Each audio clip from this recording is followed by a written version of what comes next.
A lot of you ask a question that I always used to ask. I'm a really good person. I have high integrity. I do the right thing. I treat people with compassion and care. So why do bad things happen to me? It's not because you're a bad person, and it's not because you've done awful things or that you deserve what's happened to you or that there's some shocking karma or that you're cursed.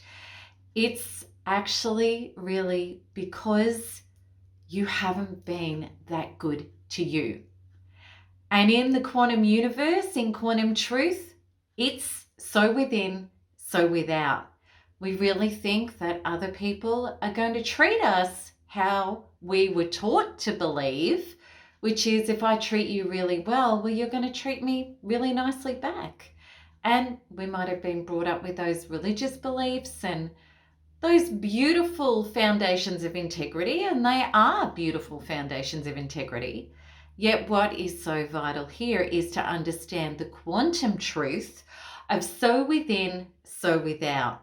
And what that means is how I treat me is how I train others to treat me. And then we may just say, well, other people are supposed to be really good people.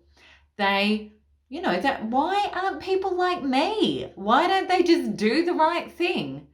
And the answer for that is because not everybody does. And until we accept that, we don't realize that so much of how we are treating ourselves is to let the good in and keep the bad out. How do we do that? We do that by being good to ourselves, by respecting ourselves, by knowing what our values are and our limits are and our truths are, and then being able to be full enough with life force and source and our own feelings of good well-being and health by taking responsibility for ourselves as adults to heal up those parts of ourselves, to be able to say, well, if you're bad and you're bad for me, rather than trying to be good to you to change how you're being to me, I'm going to be good to myself by saying I no longer accept that. And then what that will mean is that you either have to step up and start being good to me, or we're not going to be a match. You're not going to be in my life anymore. And I know that sounds easier said than done, but it is a lot easier to recognize that and step up for yourself to be that person than to not be that person. Because if you're not going to be that person, well, then your life is going to be complicated, painful, and broken down by either bad people or people you are enabling to be bad to you because they don't have to change to have you in their life. Now, here's the thing.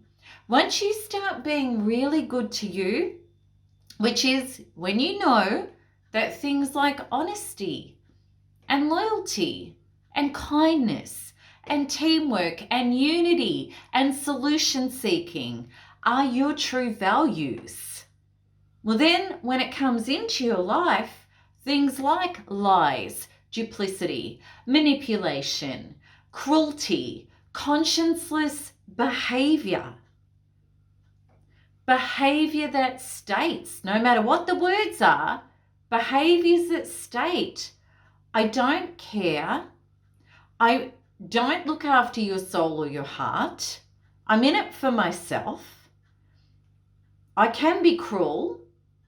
All of those things are not your values. And when they're not your values, rather than, as we possibly did as children, because that was the only option we had, I'm going to try to please you.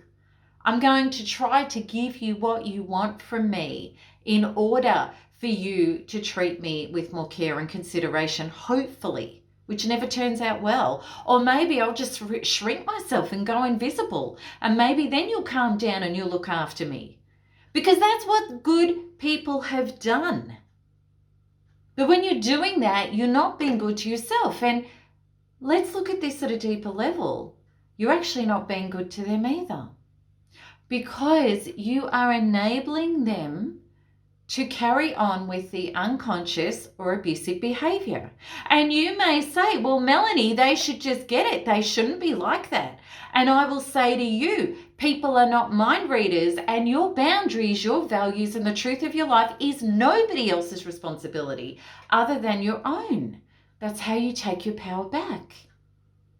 And when you are good to you, then you grant other people the beautiful opportunity for them to get out of their funk and their crap in their own head to actually say, if I do care about this person and if I do love them, I need to step up. And if they step up into a person of more care, kindness, unity, teamwork, solution seeking, they're going to be a happier person. So it's really interesting, isn't it? Because actually when we're good to ourselves in a holistic and empowered way, we serve everybody else and the entire field in really good ways. And it took me a lot to understand this. It took me a severe narcissistic relationship breakdown and my own breakdown a millimeter off my death to realize that this story was not just about I'm such a good person and people do horrible, terrible things to me. It was that I haven't learned how to be good to myself. Because when we're not good to ourselves, we're not standing up, we're not speaking up. We're really stuck in the traumas of if I speak up and I lay boundaries, I'm going to be criticized, I'm going to be rejected, I'm going to be abandoned, I'm going to be punished. We call it crap. And if we're stuck in those traumas where we can't be authentic, real and truthful and lay values and have boundaries and be willing to lose it all to get it all, then we cannot be good to ourselves. And a very big quantum truth is whatever you allow, you will get. It's like a ship that has holes in the hull and water comes in. If you allow behavior in your life that is not kind, that is not compassionate, that is cruel, that is conscienceless, that is about pathological lying and cheating and betrayal. If you're still there, no matter how much you're jumping up and down and screaming and the words you're saying and whatever, if you allow it, your hull is filling with water. You could be a beautiful person, but your hull is filling with water and you are sinking. How do we shore up those holes in the hull? By getting very, very clear about what being good to ourselves and truthful to all of life is, which is those things that are not life force, those things that are painful and assault to our soul are not our reality. That's how you're good to yourself. And that's how you're good to all of life. Because if we all were like that, none of it could exist. I really hope that this has helped. And it's been a joy for me to have this conversation with you because it's been such a huge thing in my own life. I really hope that this can help. Lots of love. Bye-bye.